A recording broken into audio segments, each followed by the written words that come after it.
Bonjour, moi je vais vous parler aujourd'hui de comment on crée le choc de l'offre des logements en menant une politique active de lutte contre les logements vides, ou autrement appelés logements vacants.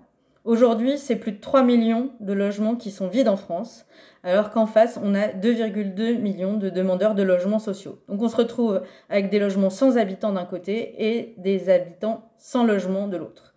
Donc, c'est pas du tout parce que ces logements sont perdus ou isolés. Par exemple, si vous regardez quand vous vous baladez dans les villes, vous constaterez qu'il y a de nombreux immeubles qui sont inhabités. Et notamment à Paris, c'est 300 000 logements qui sont vides aujourd'hui.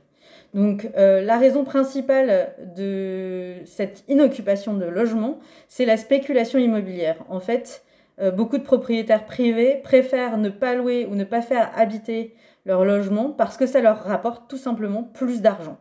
Donc comment on peut mettre fin à cette situation? D'abord, ça passe par une première mesure, c'est d'identifier où sont ces logements vacants. Donc ça passe par la mise en œuvre de cette identification par les unités territoriales de la direction régionale de l'environnement, de l'aménagement et du logement.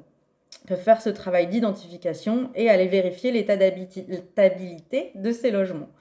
Ensuite, une fois qu'on a identifié tous ces logements, le but c'est d'inciter les propriétaires à soit louer leur logement, soit à le vendre pour que justement ce logement soit habité.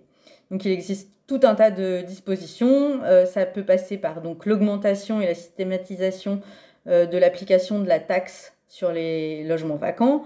C'est aussi les inviter à le faire tout simplement et à leur proposer de recourir à l'intermédiation locative. Ça peut être la réquisition simple ou avec attributaire. Ça peut être effectivement donc l'achat de gré à gré par la collectivité publique. Ça peut être l'exercice du droit de préemption. Ça peut même aller jusqu'à l'exercice de l'expropriation pour utilité publique pour les grands projets. Donc en gros, il y a tout un tas de moyens pour faire qu'il n'y ait plus de logements sans habitants et surtout plus d'habitants sans logement.